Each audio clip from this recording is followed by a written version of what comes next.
تم سب بچے بیٹھے ہو، والدین کو اپنی جنت بنا لو، ماں باپ کو اپنی جنت بنا لو، ان کی دعا لے لو۔ میرے نبی نے فرمایا کاش میری ماں زندہ ہوتی۔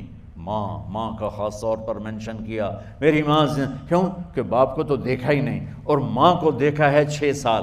میری ماں زندہ ہوتی اور میں عشاء کی نماز کے مصلی پہ کھڑا ہوتا اور میرے گھر سے میری ماں کہتی محمد، تو میں ماں کے لیے نماز توڑ دیتا۔ میرا نبی کہہ رہا ہے۔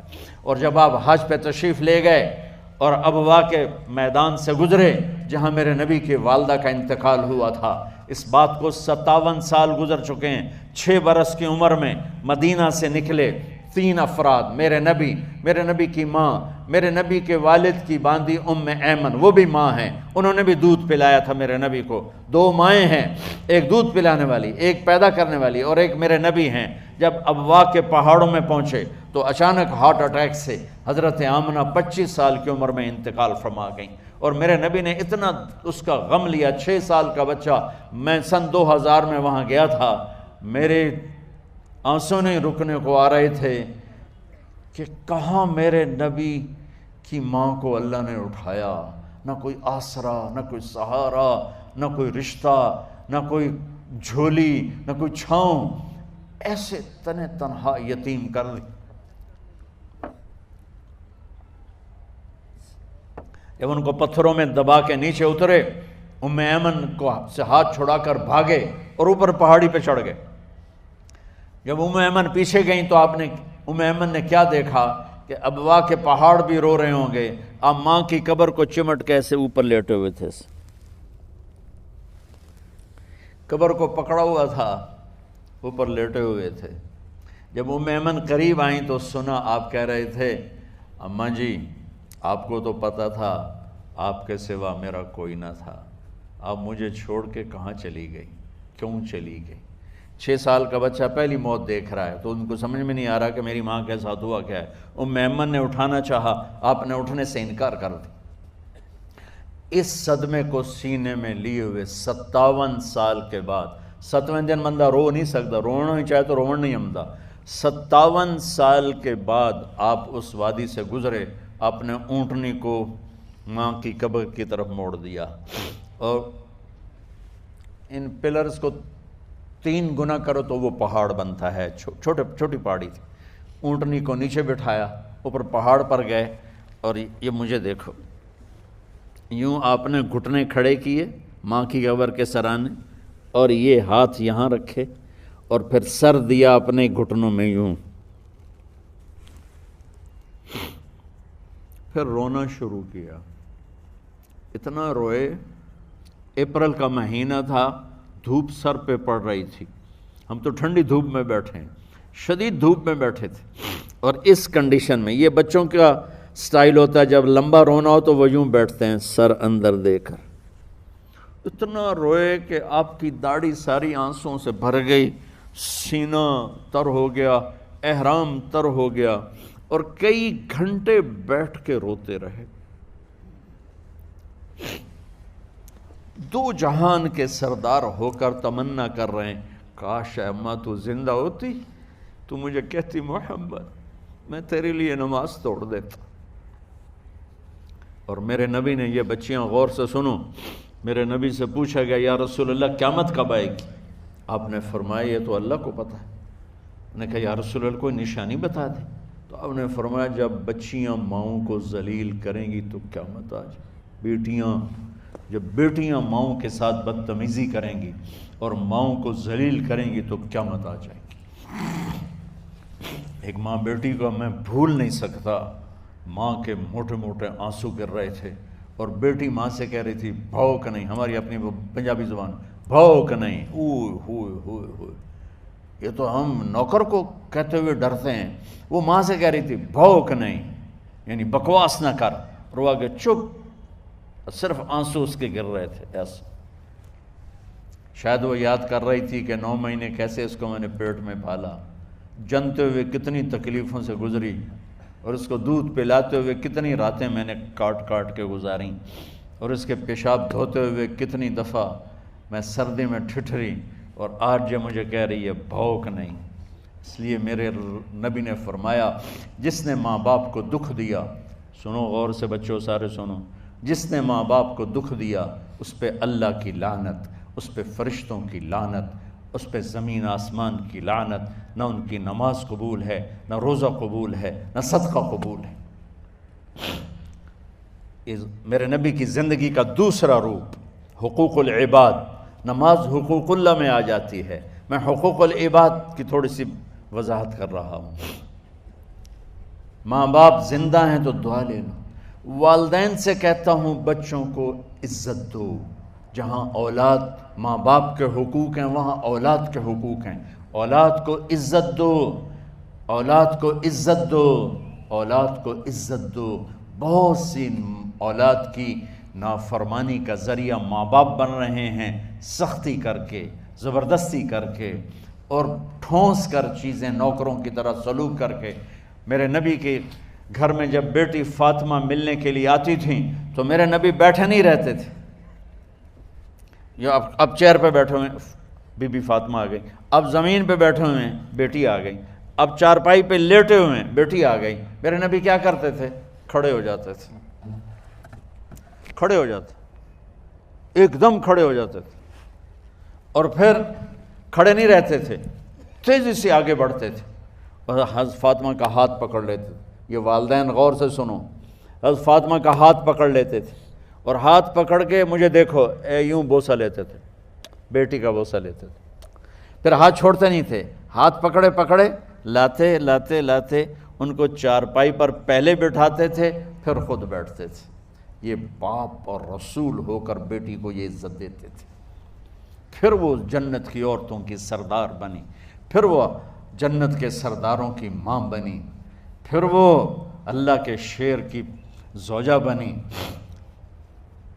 تو والدین سے کہتا ہوں کہ اپنے بچوں کو عزت دو، عزت دو، عزت دو، عزت دو۔ پھر آپ سے زندگی کے بڑے فیصلے ہیں شادی۔ اب لوگ اکٹھے پڑھتے ہو لڑکے لڑکیاں، اپنی شادی کے فیصلے خود نہ کرو، اپنے ماں باپ کے حوالے کرو۔ اس میں شرافت بھی ہے، اس میں برکت بھی ہے، اس میں رحمت بھی ہے، اور اس میں والدین کی دعائیں بھی ہیں۔ کورٹ میرج کو ہوا نہ دو، boyfriend girlfriend culture ہمارا نہیں ہے۔ میرے نبی کے طریقے میں مرد اور عورت کا صرف نکاح سے تعلق ہے، اس کے علاوہ سب جہنم کی آگ ہے۔ اور والدین سے کہتا ہوں کہ اپنے بچوں سے پوچھ کے رشتے کرو، زبردستی مت کرو۔ میرا معاشرہ بہت سنگین قسم کے جرم کا شکار ہے، بچوں پہ مسلط کر دیتے ہیں، ایتھے ہی کرنی ہے، ایسے جٹاں چی کرنی ہے، بٹاں چی کرنی، پتہ نہیں آئے کتوں ہیں جٹ بٹ۔ چلو تم ناراض نہ ہو، راجپوتاں چی کرنی، میں راجپوت ہوں، میں اپنی قوم کو بھی رگڑ دیتا ہوں، راجپوتاں چی کرنی، اگاں کرنی ہی کوئی نہیں۔ یہ ظلم و ستم اولاد پہ مت کرو، اپنی بچی سے پوچھو، اگر بیٹی ہاں کرے تو پھر قدم اٹھاؤ، اگر بیٹی کہہ دے میں نہیں کرنا چاہتی تو وہ نافرمان نہیں ہے۔ اللہ کے واسطے میری سنو، صرف تم نہیں سن رہے، اس کیمرے سے لاکھوں کروڑوں لوگ سن رہے ہیں۔ اگر بیٹا یوں کہہ دے کہ ابا میں نے یہاں شادی نہیں کرنی، میرا جی نہیں چاہتا ہے، تو وہ بیٹا نافرمان نہیں ہے، فرما بردار ہے، اس نے شریعت کا حق استعمال کیا ہے۔ اب ایسا ظلم مت کرو کہ نہیں اتھے ہی کرنی ہے، اتھے گھروں نکل جا۔ زندگی تم نے تو نہیں گزارنی، زندگی تو بچے نے گزارنی، میں قربان جاؤں۔ ایک حدیث سنو پہلے، پھر اگلی بات سناتا ہوں۔ ما تزوجت وما زوجت الا بوحی من السماء نزل به جبریل۔ لوگو سنو، میں نے جہاں شادی کی، میں نے جہاں بیٹی کی شادی کی، پہلے آسمان سے جبریل فرشتہ اللہ کا حکم لے کر آیا، پھر میں نے قدم اٹھایا۔ سمجھ گئے میری یہ بات؟ سمجھ گئے سارے؟ اب اگلی سنو۔ حضرت علی فاطمہ کا رشتہ لینے آ گئے، اور جبریل ان سے پہلے آ گئے کہ یا رسول اللہ فاطمہ علی کے لیے ہے۔ باپ محمد مصطفیٰ جیسا ہے، رشتہ مانگنے والا علی جیسا ہے، اور بیٹی فاطمہ جیسی ہے۔ اور آپ پوچھتے ہیں علی کیسے آئے؟ وہ شرم کی وجہ سے کچھ کہہ نہ سکے، چپ۔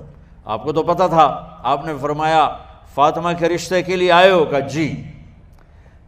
تو جبریل تنال بیٹھا ہوا ہے کہ یا رسول اللہ اتھے ہی کرنا ہے، آپ نے ہاں نہیں کی،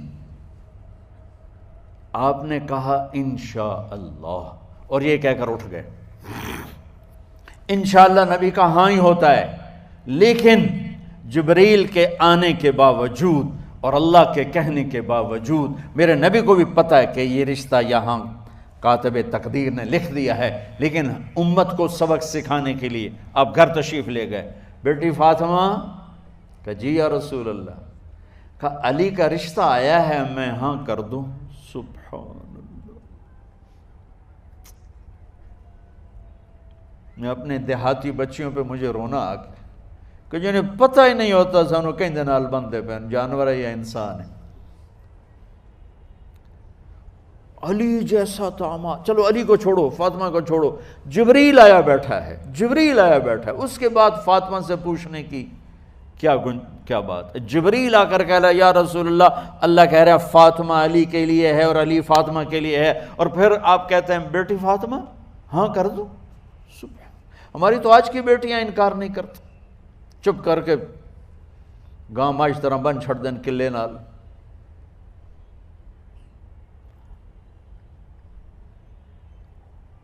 کوئی ان کے اندر کے جذبات کو سننے والا کوئی نہیں ہوتا، اپنی انانیت پر یہ فیصلے کرتے ہیں، اور میرا نبی کہہ رہا بیٹی ہاں کر دو۔ سبحان اللہ۔ آپ کا کیا خیال ہے، فاطمہ نے انکار کرنا تھا؟ یہ بیٹیاں نہیں انکار کرتی تو فاطمہ نے کہاں کرنا تھا؟ لیکن یہ سبق دینا تھا ان والدین کو جو نادانی میں نادانی کے فیصلے کر کے اولاد کو ہمیشہ ایک ٹھنڈی آگ میں دھکا دے دیتے ہیں۔ حضرت فاطمہ رضی اللہ تعالیٰ عنہا نے جب ہاں کی، پھر آپ باہر نکلے۔ اچھا مزے کا واقعہ ہو، حضرت علی اٹھ کے باہر نکلے تو صحابہ باہر کھڑے انتظار کر رہے تھے کہ کیا ہوا۔ حضرت علی کو بھیجنے والے تھے عبد الرحمن بن عوف۔ پہلے ابو بکر گئے تو آپ نے انکار کر دیا، عمر گئے رشتہ مانگا، آپ نے انکار کر دیا۔ عبد الرحمن بن عوف نے علی سے کہا آپ جائیں، آپ کا رشتہ رد نہیں ہوگا۔ کہنے لگے میرا تو ذاتی گھر بھی کوئی نہیں، مجھے کہاں سے رشتہ ملے گا، میں تو بالکل غریب ہوں۔ کہا نہیں تم جاؤ۔ تو واپس آتے انہوں نے عبد الرحمن بن عوف پہ چڑھائی کر دی، ویکھیا ہے نا تو میں نو گلے آئی، انکار ہو گیا۔ تو صحابہ نے پوچھا کیا ہوا؟ کہا کچھ کہا ہی نہیں، چپ کر کے اٹھ گئے۔ تو عبد الرحمن بن عوف کہنے لگے کچھ بولے صحیح، کہ بس اتنا کہا انشاءاللہ کا تو مبارک ہو، نبی کا انشاءاللہ ہاں ہوتا ہے۔ کہا اچھا، تو اتنے میں آپ باہر تشریف لے۔ کہا علی، کہا جی، کہا لو بلاؤ، لوگوں کو بلاؤ۔ ساری مسجد بھر گئی، آپ کے ساری مسجد فل ہو گئی۔ آپ ممبر پہ کھڑے ہوئے علی کو سامنے بٹھایا، کہا لوگو یہ جبریل میرے پاس اللہ کا پیغام لائے ہیں کہ میں فاطمہ بنت محمد کا نکاح علی بن ابی طالب کے ساتھ کر دوں۔ پھر آپ نے خطبہ پڑھا اور کہا کہ علی، ہائے ہائے ہائے، میں نے فاطمہ بنت محمد کو 400 درہم مہر کے عوض تیرے نکاح میں دیا، تو نے قبول کیا؟ حضرت علی نے زور سے نعرہ لگایا میں نے قبول کیا، اور سجدے میں چلے گئے، اللہ کا شکر کا سجدہ ادا کیا۔ پھر میرے نبی نے وہیں سارے مجمع کو شہد کا شربت پلایا اور تازہ کھجوریں کھلائیں۔ اور پھر جب رخصتی ہوئی تو آپ نے حضرت علی سے فرمایا کہ آپ آ کے لے جاؤ۔ پھر آپ نے حضرت ام سلمہ، حضرت حفصہ اور جناب حضرت عائشہ رضی اللہ تعالیٰ عنہ، ان تینوں کو بلا کر فرمایا تمہیں پتہ ہے نا مجھے فاطمہ سے کتنا پیار ہے، تو تم فاطمہ کو دلہن بناؤ، اس کی تیاری کرواؤ، اسے دلہن بناؤ۔ تو ان تینوں نے حضرت فاطمہ کو دلہن بنایا۔ پھر آپ نے حضرت علی کو پیغام بھجوایا، وہ تشریف لائے، اپنی اونٹنی لے کر آئے، حضرت عقیل ساتھ ہے، سلمان فارسی ساتھ ہے، اور دروازے پر اونٹنی بٹھائی، آپ علی کو اندر لے گئے اور یوں فاطمہ کا ہاتھ پکڑ کے علی کے ہاتھ میں دے کر فرمایا علی تمہیں نبی کی بیٹی مبارک۔ سبحان۔ پھر آپ نے کہا میری بیٹی فاطمہ، مجھے اپنے خاندان میں جو سب سے زیادہ محبوب تھا میں نے تیرا ہاتھ اس کے ہاتھ میں دے دیا ہے۔ والدین سے کہتا ہوں اپنے نبی کی زندگی پڑھو۔ میرا درد ہے کہ ہماری ثقافت میں اسلام داخل نہیں ہوا، ہمارے عبادت میں اسلام آ گیا، بہت سارا مجمع مرد عورتوں کا نمازی ہے، حاجی ہے، عمرے کرتے ہیں، لیکن ثقافت میں نبوت کی جھلک دکھائی دے، ثقافت میں اللہ کا نبی دکھائی دے، وہ نہیں ہے۔ زندگی بیت گئی اس انتظار میں، مدت سے لگ رہی تھی لب بام ٹک ٹکی، تھک تھک کے گر گئی نگہ انتظار آج، پتہ نہیں کب صبح ہوگی۔ چلو کہتے تو جائیں مجھے ہے اگرچہ بت ہیں جماعت کی آستینوں میں، مجھے ہے حکم اذان لا الہ الا اللہ۔ والدین کے ذمہ ہے اولاد کو عزت دینا، ان کی سب سے بڑی خواہش میں ان کا احترام کرنا کہ زندگی انہوں نے گزارنی ہے، اور آپ کے ذمہ ہے والدین کے آگے سر جھکا دینا۔ اللہ کے واسطے کورٹ میرجز اور خفیہ شادیاں یہ نہ ہماری ثقافت ہے نہ یہ انسانیت ہے۔ ہمیشہ دکھ دردوں میں زندگی گزرتی ہے کہ اصل زندگی تو موت کے بعد آنے والی ہے۔ تو والدین پڑھیں شریعت کو، اولاد بھی پڑھے اپنے نبی کی زندگی کو۔ ایک شخص حضرت عمر کے پاس آیا ایک بیٹے کو لے کر، کہا امیر المومنین یہ میرا بیٹا بڑا نافرمان ہے اور مجھے بہت تنگ کرتا ہے۔ حضرت عمر کے پاس لاٹھی ہوتی تو انہوں نے یوں اٹھائی، وہ کہنے لگا حضور معافی دیا جائے، ایک میری گل سن لو۔ آپ نے فرمایا کیا؟ کہنے لگا ماں پیو دے بڑے حق ہیں، بالکل ٹھیک ہے، پر کوئی ساڈا حق بھی ہے ماں پیو تے؟ آپ نے کہا ہاں۔ آپ نے کہا ہاں۔ کہنے لگے ذرا وہ بتا دیں۔ کہا پہلا حق ہے اچھی ماں تلاش کرے، نیک عورت تلاش کرے۔ دوسرا حق یہ ہے نام اچھا رکھے۔ تیسرا حق یہ ہے اس کو قرآن کی تعلیم دے۔ کہا جی پھر سن لو حضرت جی، میرے پیو کو پوچھو اس حبشی عورت نال شادی کر کے مینوں حبشی ماں دیتی، انہوں کوئی عرب ماں ہی نہیں لتی، میرا پہلا حق اس مارے ہے۔ دوسرا سن لو، اس نے میرا نام جولان رکھا ہے، جولان گندگی کے کیڑے کو کہتے کہ اس نے میرا نام جولان رکھا ہے۔ اور تری سن لو، اس آج تے مینوں قرآن دی شکل نہیں وکھائی۔ حضرت عمر ہوئی سوٹا ہو دے سر تے پھیر دے کہ پہلے تیری مالش کراں پھر ایدی کر سکتا۔ تو آج کے والدین بھی اپنی اولاد کے بارے میں بہت بہت بہت غافل ہیں، اور اولاد کا بھی حال یہی ہے، چونکہ ماں کیا ہے باپ کیا ہے اولاد کیا ہے، یہ شریعت، یہ قرآن بتاتا ہے، یہ میرے نبی کی زندگی بتاتی ہے۔